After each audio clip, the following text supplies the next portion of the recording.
हरे कृष्ण। नमस्कार, स्वागत है आपका। आज की वीडियो में हम भादो महीने में सुनी जाने वाली कथा का रसपान करेंगे। चैनल पे यदि आप नए आए हैं तो चैनल को सब्सक्राइब, वीडियो को लाइक और शेयर अवश्य करें। कमेंट बॉक्स में भगवान कृष्ण का जयकारा अवश्य लगाएं। प्राचीन काल में एक बड़े प्रतापी राजा थे। उनका नाम नल था। उनकी अत्यंत ही रूपवती पत्नी थी। उसका नाम था दमयंती। राजा प्रजा का पालन मन लगाकर करते थे, अतः वे स्वयं सुखी थे और प्रजा भी सुखपूर्वक जीवन व्यतीत कर रही थी।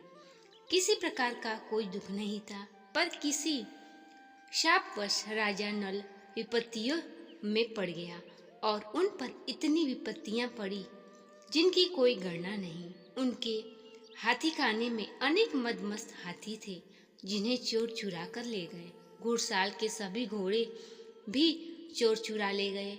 डाकुओं ने उनके महल पर धावा बोल दिया और सब कुछ लूट कर ले गए। बचा खुचा था वो भी सब स्वाहा हो गया।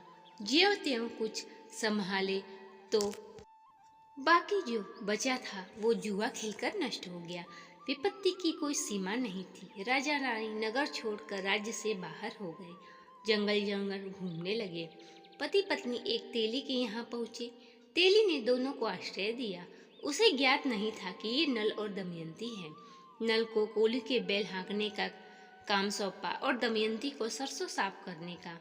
राजा रानी ने ये काम कभी किए नहीं थे, अतः उन्हें थकान हो जाती है और तेलिन के कड़वे बोलों का शिकार होना पड़ता है। राजा अपनी अनेक जान पहचान की जगहों पर भी गया, पर श्राप के कारण हर स्थान पर उनका अपमान ही हुआ। जंगल घूमते घूमते राजा रानी से बिछड़ गया, जहाँ तहाँ भटकने लगा। दमयंती जंगल में अकेली रह गई। बेचारी असहाय महिला क्या करे क्या ना करे।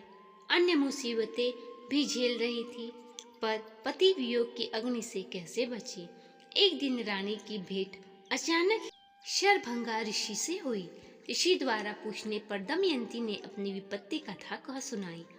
शरभंगा ऋषि ने दमयंती से कहा, पुत्री, तुम गणेश जी की पूजा अर्चना करो और गणेश चौथ का व्रत करो। रानी तो साधनहीन थी। ज्यों त्यों करके उसने गणेश व्रत किया।